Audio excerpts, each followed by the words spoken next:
Today we're here with Team Westside captain, Myrtle Beach Open and Cosmic Open champion, Chris Villa. Hey, Mitch. Hey, Chris. Thanks for coming today. Hey, thanks for having me. I was just polishing my Cosmic Cup. Absolutely, and a beautiful trophy it is. Thank you. Part of your success in winning this trophy and many more has been your excellent putting. And you're here to share with us a little bit about that, right? Sure. I think a confident putter is a good putter. So I'll share some tips with you today that I think can make you a more confident putter so you can putt for dough. Alrighty, Chris. So I think the first part of developing confident putting is picking the right disc. So that way we have a confident putter in our hand every time. How do you go about picking the right equipment? Good question. For me, I think it's all about a putter that feels comfortable in your hand. And I recommend to try different types of putters when you're practicing and stick with the one that goes in the most. For me, right now, that's the Westside Crown. Has a very small micro bead on it, and it feels comfortable in my hand.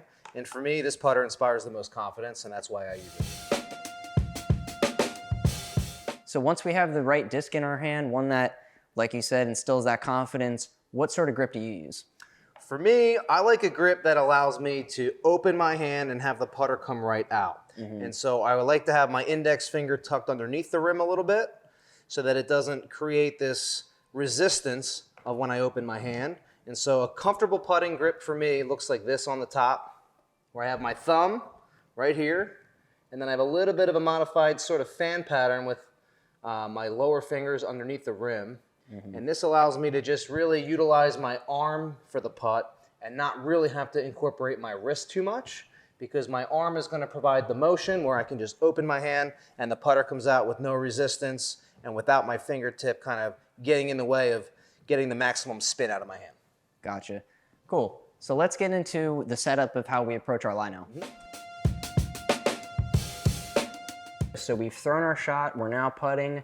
Here's a mini, and can you show us a little bit about how you approach the lie, you know, your process in setting up, when do you stagger, when do you straddle, and how you kind of get in that mode to actually putt? Sure. So when I mark my lie, I have a little technique that I use to inspire some confidence in my putt. So I'm going to put my mini down, I'm going to move my disc, and then instead of taking my stance right behind my mini, I like to stand a couple paces back and really look at the target and envision making the putt from this distance.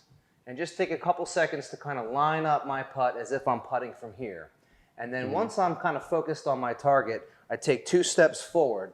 And now all of a sudden your putt seems a little easier because you kind of locked in mentally on putting from this distance.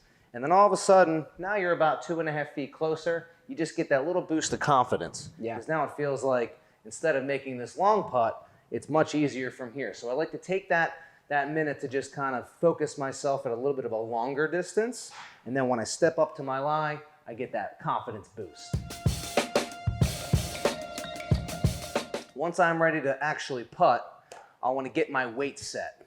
Now I'm very conscious that my body has a lot of moving parts. And I want to eliminate a lot of variables when I'm putting.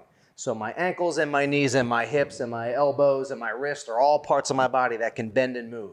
What I don't want to do is perform any kind of putting motion where I have to involve a lot of those joints all at the same time, because you have to get the timing correct if you're utilizing multiple joints and multiple types of movements. So what I like to do is eliminate those variables, minimize the amount of movement, and I like to just use my arm as a lever, keep the rest of my body still. I accomplish that by putting all of my weight on my right foot. So when I putt, my right leg is very, very straight. My back leg is really just maintaining my balance.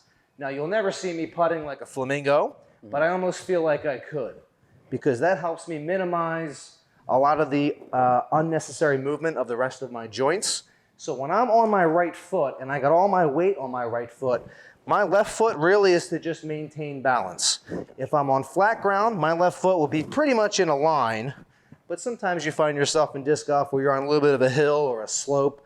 So sometimes my left foot has to move left or right just to allow myself to keep my balance, keep my weight upright, keep everything over my right foot, and allow me to putt using only my arm as almost a pendulum motion. Here in the Flight Studio at Cosmic Disc Golf, the goal of Cosmic Flight School is to provide in-depth analysis using our slow-mo technology and sports equipment to help you develop the skills to be a better disc golfer every day. We do so with a variety of instructors that have experience teaching multiple age groups and skill levels. We also offer lessons at multiple locations. Check us out on CosmicDiscGolf.com. Under the Flight School tab, we also offer bookings in-store at Cosmic Disc Golf, 1950 Old Cuthbert Road.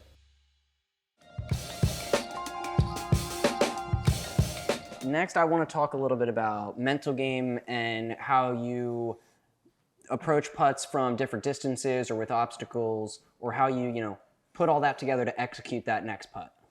So confidence is the most important ingredient in putting. And there's a few techniques that I have that can instill confidence in my putting prior to my round even starting.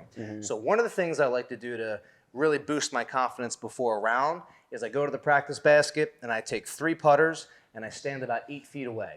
And this is sort of when I first get to the course, when I first start warming up. And I like to drill putts in from about 8 feet on the practice basket. 1, 2, 3. And I like to watch them hit the chains. I like to hear the sound of my disc hitting the chains. Right. Those 3 hits just give you those little tiny boosts of confidence. I take my discs out of the basket, and then I go to 9 feet, and I do it again. And then 10 feet, and then 11 feet. Now, if you see me warming up like this from a distance, it looks like I'm practicing tap-in putts. But what I'm doing is just getting a tiny little bit of confidence boost for 5 minutes before my round starts. If I go to the first hole of the tournament and I have a 35-foot putt for birdie on the very first hole, I feel my odds of making that putt are actually higher if I spent 5 to 10 minutes practicing 15-footers before my round versus if I had spent that time practicing from 30 or 35 feet and missing most or all of them. And so that's a technique I would recommend to newer players, is to make more putts and to make longer putts. Practice those short ones because it builds the confidence you're going to need to make them when the time comes. All right, Mitch, even though my putting routine has a few separate and distinctive steps, when I put it all together, it happens pretty quick, like this.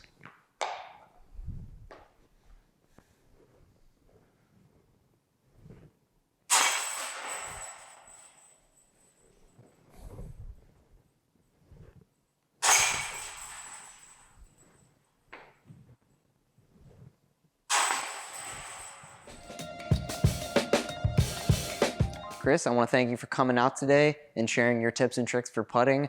A lot of the viewers at home are wondering if there's any games or drills that they can use to get better at putting as well, instead of just your regular boring putting practice. Do you have anything you can share? I do. I have a great putting practice game. It's called baseball. But you're going to have to tune into the next video, and I'll teach you how to play. I got you. Well, why don't you send us out with one of your patented paddle putts? I can teach you that too. Haven't missed one yet. Nice.